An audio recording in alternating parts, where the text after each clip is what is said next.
À 78 ans, je retrouve mon indépendance, mais une vie vibrante peut-elle vraiment s'épanouir dans un monde empreint de routine, où le fait de plonger dans l'inconnu libérera-t-il des rêves oubliés? Alors que je m'asseyais sur le porche confortable, regardant le jardin baigné de soleil, les souvenirs affluaient. Je me rappelais des champs vibrants de fleurs sauvages de mon enfance, où je perdais souvent la notion du temps sous le chaud soleil, un stylo à la main esquissant la beauté de la nature. Bien qu'il y ait un certain réconfort dans la routine, je sentais mon esprit s'éteindre dans les limites de ces murs peints en pastel de la résidence pour seigneurs. Les conversations résonnaient comme des murmures de ce qui était autrefois, s'accrochant aux bordures de mes pensées. C'est lors de l'un de ces après-midi dévoués à la banalité que je ressentis une douleur, une réalisation lancinante que je manquais l'essence même de la vie qui m'avait jadis apporté tant de joie. Je pensais souvent à mon amie d'enfance Edith, qui semblait s'épanouir à chaque occasion. Je voulais incarner cette énergie vibrante, mais comment pouvais-je le faire, prise dans cette cage silencieuse? George, mon compagnon fidèle, hantait mes pensées durant ces moments de réflexion. Il était mon plus proche allié dans ce chemin vers la reconquête de mon indépendance. Chaque fois que nos chemins se croisaient dans les couloirs remplis de silence stérile, il m'accueillait avec un sourire qui me rappelait les jours ensoleillés d'autrefois. Il partageait ses aventures au sein de paysages inspirants, son amour pour les randonnées en montagne et l'adrénaline du vent dans ses cheveux, comme s'il décrivait un roman captivant. Pourtant, sous son air jovial, j'entendais une question bien plus profonde résonner dans sa voix. Qu'est-ce qui nous garde ici? Lors de nos longues discussions autour de l'après-midi, notre dialogue tournait autour de l'idée de choix. Une précieuse denrée que nous avons tous, mais que nous négligeons souvent, nous sentant redevables à des routines et à la prévisibilité. Nos conversations partagées semblaient entrouvrir une porte qui menait à la possibilité. Et je ressentais l'attraction de quelque chose de mieux qui m'appelait. Il m'est enfin apparu que je méritais de me sentir vivante à nouveau, libre du cycle monotone de la vie qui m'avait depuis submergé. Le poids de l'indécision se transforma en un désir de liberté. Et si, pensais-je à voix haute à Georges un après-midi venteux, nous pouvions honorer notre indépendance une fois de plus? Ses yeux scintillaient d'enthousiasme à cette pensée. Et bientôt, nous brainstormions des idées pour créer un nouveau chapitre de vie, aboutissant finalement à notre décision mutuelle de quitter la résidence. C'était comme un réveil, je pouvais presque entendre le monde appeler mon nom avec des promesses de nouvelles aventures et d'expériences fraîches n'attendant que notre portée. Je m'imaginais en train de déballer mes fournitures artistiques vibrantes dans un petit studio pittoresque, les doigts barbouillés de peinture, faisant face à la possibilité d'une toile vierge. Lila, avec ses magnifiques boucles dorées qui dansaient joyeusement autour de son visage, devint bientôt partie de nos plans. Elle participait souvent à nos discussions, partageant souvent ses propres rêves d'écrire de la poésie dans des cafés animés plutôt que dans des couloirs étouffants. Ensemble, nous avons commencé petit, planifiant des sorties avec nos écharpes colorées, embrassant la spontanéité chaque fois que cela était possible. Les excursions au parc se transformèrent en conversations philosophiques plus profondes sur la vie, le rire et la perte, insufflant une nouvelle vie vibrante à nos âmes exploratrices. Je ressentais une montée d'excitation alors que nous partagions nos idées, tandis que Lila récitait souvent de beaux vers qu'elle avait composés sur des moments éphémères de joie. Avec chaque mot doucement articulé, sa poésie semblait libérer mon cœur agité, nous inspirant à faire ce pas hors de nos lieux familiers. Bientôt, le jour arriva où nous avons solidifié nos plans. J'ai pris rendez-vous pour visiter des appartements locaux qui annonçaient des maisons confortables pleines de caractère, où l'individualité pouvait s'épanouir. Je ressentais l'anticipation couler dans mes veines comme une rivière tumultueuse. L'idée de choisir mes murs, de façonner mon espace, orner des couleurs qui parlaient ma langue, Le soleil s'est glissé derrière l'horizon alors que Lila, Georges et moi nous rassemblions une dernière fois dans l'espace commun usé de la résidence pour personnes âgées.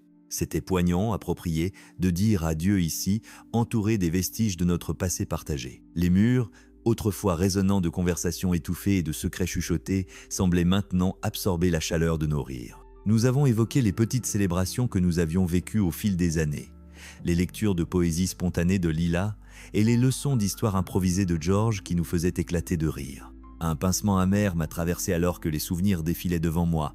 Chaque coin détenait une histoire, chaque chaise était témoin de notre amitié en évolution. Je devais conserver ces moments en mémoire, les tisser dans la tapisserie de mon cœur tandis que nous nous préparions à entrer dans l'inconnu.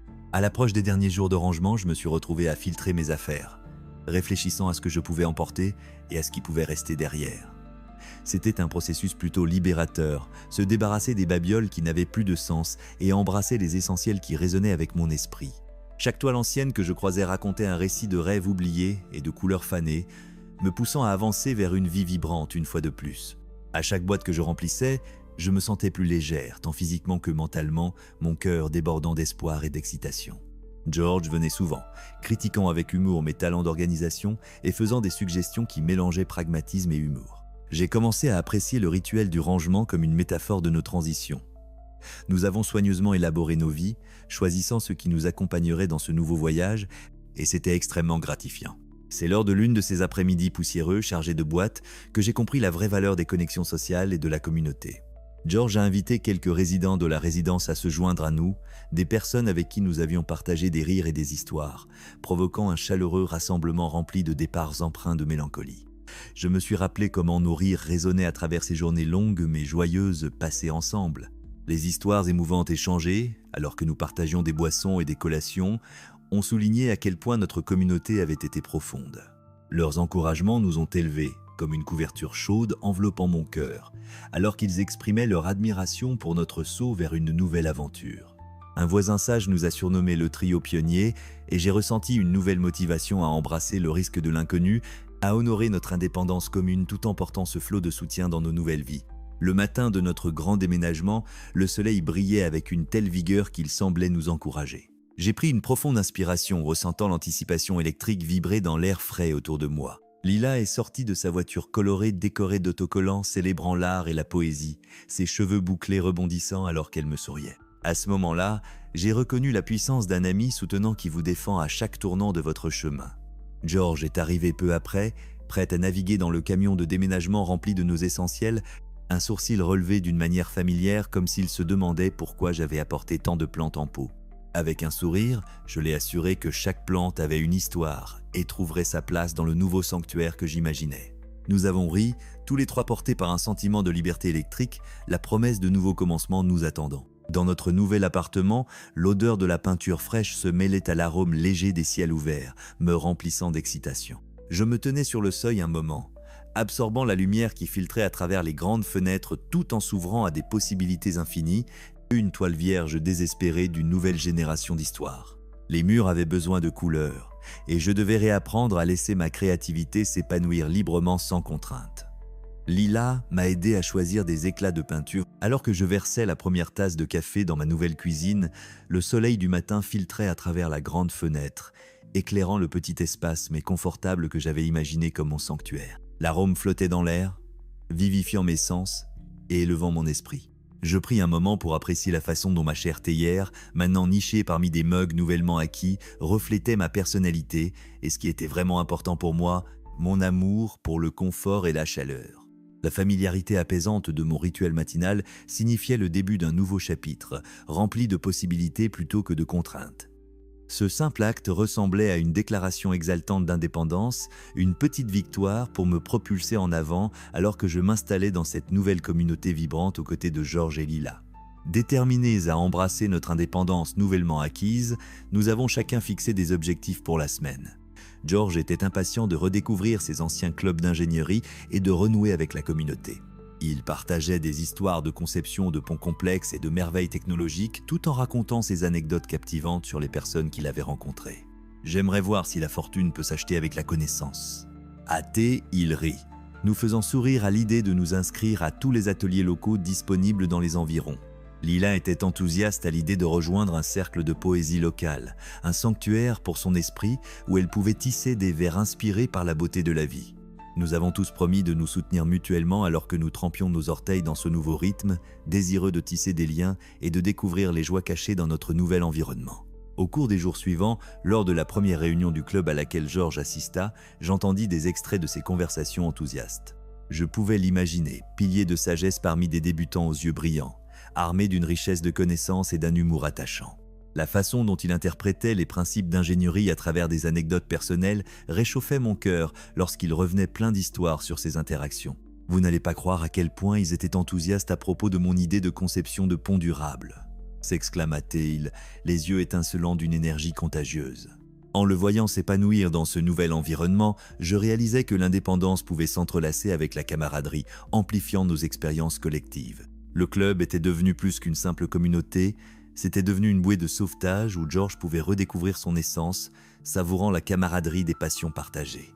Quant à Lila, son immersion dans le cercle de poésie a enflammé une lueur effervescente en elle. J'ai été témoin de sa transformation lors des discussions matinales autour du petit déjeuner, emplies de son récit animé d'amis aussi bien nouveaux que revisités de son passé. « Vous n'allez pas croire à quel point ils sont encourageants » chanta-t-elle, son visage illuminé par le bonheur. « Ils ont même partagé leurs travaux avec moi.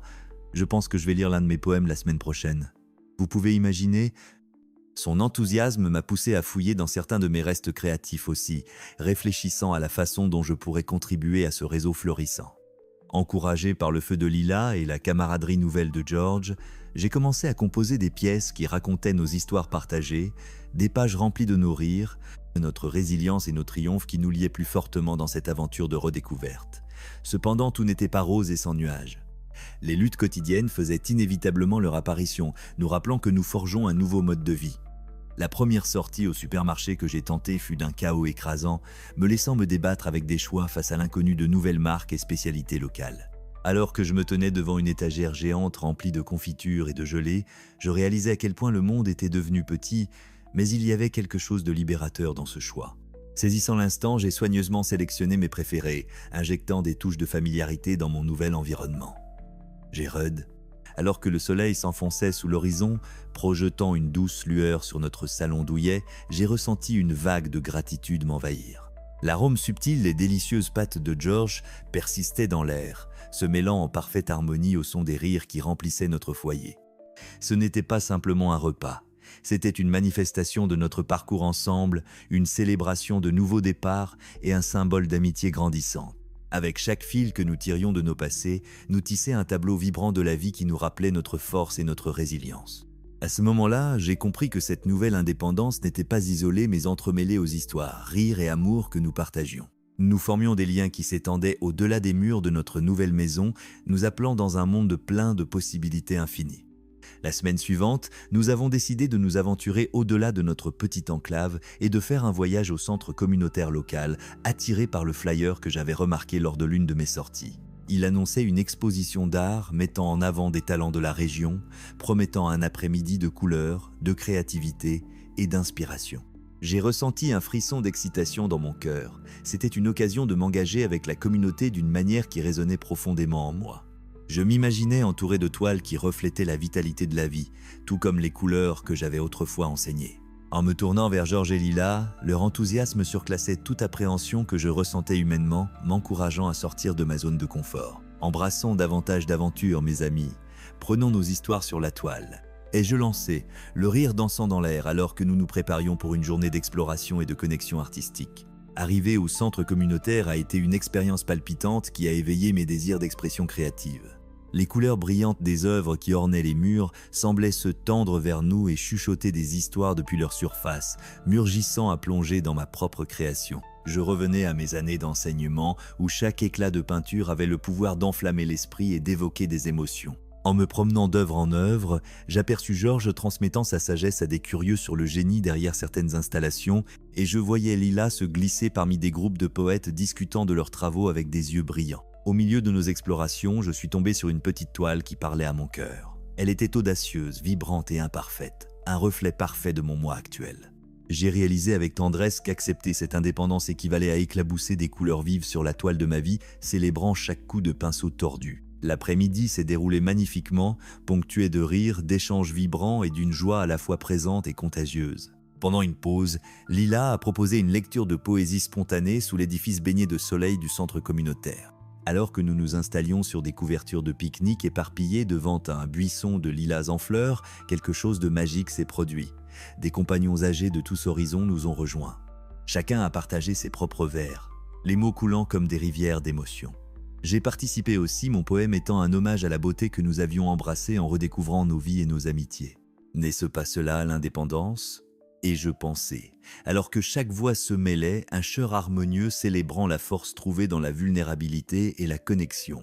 Nous avons forgé des relations avec d'autres résidents et le sentiment de communauté s'étendait bien au-delà des limites de notre trio, élevant nos esprits et nous propulsant plus loin dans la tapisserie de vie que nous créions ensemble. Pourtant, aussi revigorante que cette expérience ait été, il ne fallut pas longtemps pour qu'une petite hésitation refasse surface. Quelques